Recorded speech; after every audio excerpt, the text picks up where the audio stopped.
Early modern humans and so-called Atlantis thrived on two principles.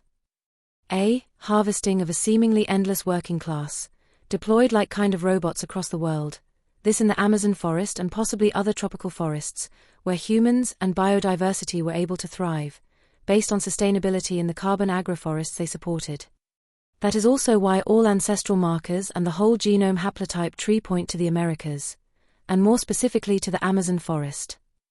B. Harvesting of seemingly endless resources, this where tectonic plates pushed up resources seemingly perpetually.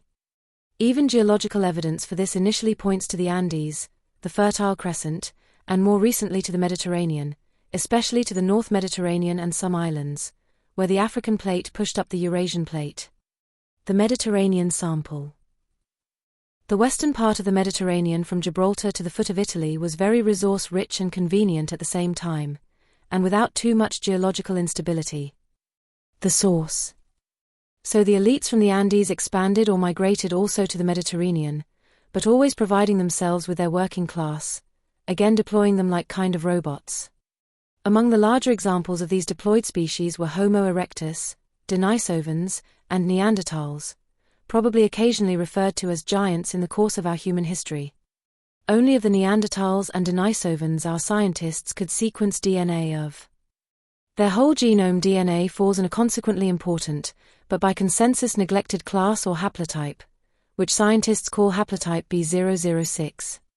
Their haplotype tree points out Neanderthals came in the first line, and from the Americas. This elementary discovery obviously was and still is very inconvenient for consensus, and alternative historians alike. Expansion to the west. Their haplogroup roots and haplogroups point to the Americas, and to how these haplogroups expanded and migrated to the rest of the world to the west. This through the strong Pacific gyres and the so-called Austronesian-Expansions, always westwards to Australia, India, Mesopotamia, and ultimately Africa. With them they would take along their working-class giants, like Homo erectus and Denisovan in groups with black skins and some of the earliest with a signal Y, of which you can find the descendants of, this from Melanesia all the way to Africa, where their historical mix lives until today. They took their ancestral markers with them, and some of the oldest ancestral markers like signal Y can still be recognized in the population Y that starts in South America, and of which Luzia, who was found in Brazil, is a direct descendant of, and their signal Y can still be recognized as far west as India, amongst their native peoples. Expansion to the east. As said, all the haplogroup roots and haplogroups point to the Americas, and these haplogroups expanded and migrated to the rest of the world, also to the east through the Atlantic gyres and Atlantic expansions to Europe and Western Eurasia, but probably first to Africa, that was even closer than it was today, as Y-DNA haplogroups and B, that would provingly never leave Africa, and now are found amongst others amongst only roughly 50,000 San people. While the San people are considered as ancestors, this mainly so because of the unscientific support of the out-of-Africa hypothesis and narrative, they are not much older than 30,000 years. Received a lot of admixture across North Africa, including from the groups of out-of-Americans that migrated to and thrived in and around Gibraltar and the Mediterranean early on, deployed the Neanderthals, and became the Polygonal-Works and wall builders, sometimes called cyclopean builders, and which we called the Mediterranean sample in a chapter earlier in this video. Horn of abundance neglected and hidden. The sourcing out of the Amazon forest and other tropical forests with carbon-agroforest practices, recently recognized through or as the Amazon dark earth or terra preta that was left across the Amazon forest, and more recently because of discoveries by means of LIDAR, has ceased since long. The sourcing out of the Amazon forest had long ceased. This at least so since we came out of our latest glacial or ice age definitively. This so for this last glacial we emerged from, this after the so-called Younger Dryas. The sourcing out of the Amazon forest had long ceased. This because we obviously expanded more than sufficiently, so far in the actual interglacial we find ourselves in, and which we call the Holocene. The exploitation of resources is not sustainable. More recently these expansions caused massive deforestation and consequential systematical climate degeneration. As long as there is sufficient agriculture, there is some kind of compensation for the lost forests. In case also the agriculture is not or cannot longer be sustained, for instance because of soil degradation, that recently quickly and globally reached 30%, the climate can and probably will go into total collapse, as was the case with the Green Sahara, and to an extent also with the Mediterranean, that before roughly 3,100 or 2,000 years ago also still presented lush green and abundant water resources. Obviously, climate collapses and progressive destructions and extinctions also were the case in all former glacials.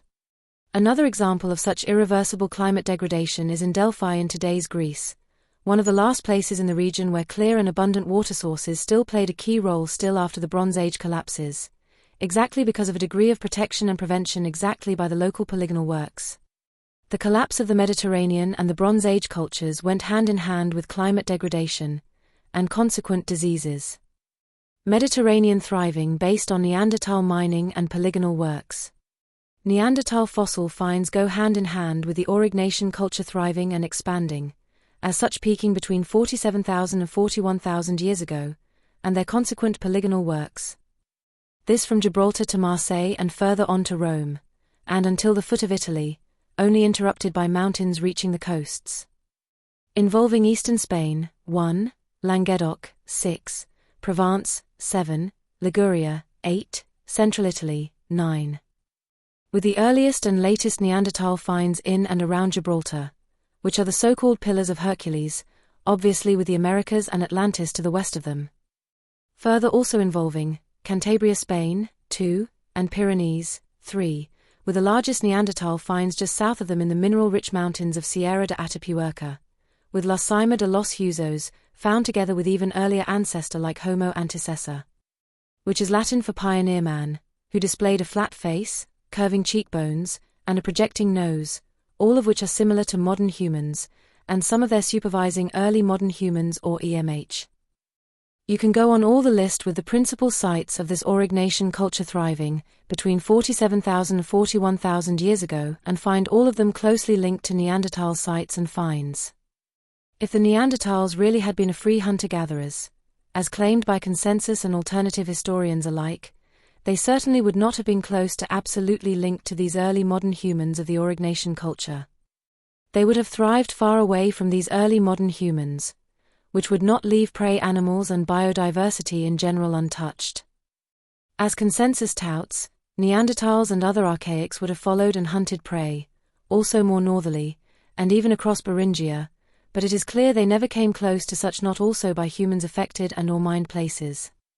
Further, Neanderthals and other archaics fossils present poisoning by the resources they mined, often are poorly fed and their fossils are found almost exclusively in the mines they mined, sometimes cannibalized by the other members of their sometimes poorly fed species, where they were killed in mine accidents, or deliberately thrown into deep cave shafts, sometimes separated from the inhabited main cave by narrow siphons.